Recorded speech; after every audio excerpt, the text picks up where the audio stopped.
امانت کو، دیانت کو، شرافت کو یوں الفاظ میں بیان کیا، ذالک الکتاب لا ریب فیہ، جو اللہ نے اتارا کلام بنا، حضور نے پڑھا قرآن بنا، اس جماعت نے لکھا تو کتاب بنا۔ فرمایا جیسے اللہ کے بولنے میں شک نہیں، ایسے مصطفیٰ کے پڑھنے میں شک نہیں، ایسے جماعت مصطفیٰ کے لکھنے میں بھی شک نہیں۔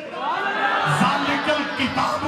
لا ریب فیہ، یہ رب کریم نے صحابہ کرام کی صداقت، صحابہ کی امانت، سچائی کو اپنے الفاظ میں بیان کیا ہے۔ تبھی میں کہتا ہوں ہم اس قرآن کی عظمت کے پروگرام میں ہیں، جس قرآن کی عظمت کے لیے رب کریم نے اس کی سچائی کی گواہی دی ہے، اس کی حقیقت کی گواہی دی ہے، اس کے ٹھیک ہونے پر مہر تصدیق ثبت کی ہے۔ یہ وہ کلام ہے، میں اس بنیاد پہ کہہ رہا ہوں، یہ اعزاز، یہ اکرام، یہ احترام، یہ مرتبہ، رتبہ امت محمدیہ کا ہے۔ اس سے پہلے امتیں آئیں، امت موسیٰ تورات کی صاحب بنی، امت عیسیٰ انجیل کے اصحاب بنے، امت داؤد یہ زبور کے اصحاب بنے، حضرت ابراہیم اور حضرت آدم کی امتیں صحیفے لینے والی بنی، لیکن انہوں نے صحائف کی،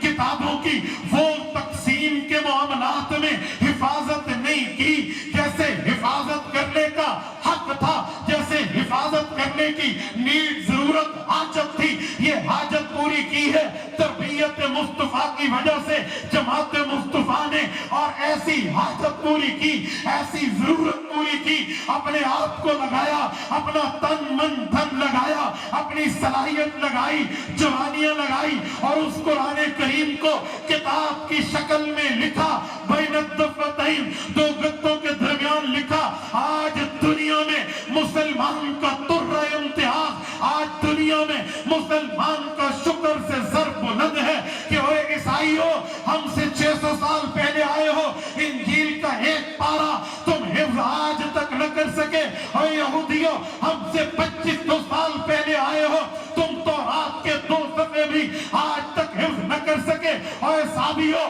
ہم سے سینکڑوں سال پہلے تم دنیا میں آئے، تم زبور جیسی مقدس کتاب کو حفظ نہ کر سکے، حفاظت نہ کر سکے۔ اہل اسلام نے، اہل ایمان نے، محمدی تابعداران و فرما برداران نے یہ کام کیا ہے، رہتی دنیا تک اس قرآن کی حفاظت کر کے دکھائی۔ انہوں نے حفاظت کی، ہم تک بھجوائی، انہوں نے سجاحت پہ لکھا، ہم تک بھجوایا۔ آج ہم دنیا میں کہہ سکتے ہیں پشتون بچہ افغانستان کا حافظ اٹھاؤ، امریکی بچہ انگلستان کا حافظ اٹھاؤ، یہ دونوں اگر قرآن کے حافظ ہیں، ایک دوسرے کی قوم نہیں جانیں گے، قبیلہ نہیں جانیں گے، علاقہ نہیں جانیں گے، تہذیب نہیں جانیں گے، ثقافت نہیں جانیں گے، تمدن نہیں جانیں گے، حالات نہیں جانیں گے، لیکن اس کے باوجود قرآن ایک جیسا، کلام ایک جیسا، صورتیں ایک جیسی، پارہ ایک جیسا، آیات ایک جیسی، رکوع ایک جیسے، منازل ایک جیسے، پورے قرآن کی ترتیب سیم ٹو سیم، بالکل الحمد کی الف سے والناس کی سین تک اے ٹو سی، پورا قرآن ایک جیسا سنائیں گے۔ کوئی ان میں غلطی، کوئی ان میں مغالطہ، کوئی ان میں غلط فہمی یہ آپ کو نظر نہیں آئے گی۔ بھائی وجہ کیا ہے؟ وجہ وہی ہے جو رب نے ذمہ داری اس امت کے اول طبقے کو دی، انہوں نے ذمہ داری ایسے پوری کی جیسے پوری کرنے کا حق ہے۔ تبھی تو رب نے فرمایا ذالک الکتاب لا ریب فیہ، اس کتاب لکھی ہوئی میں شک کوئی نہیں ہے۔ میں صرف اس بنیاد پہ کہہ رہا ہوں کہ کوئی یہ نہ کہے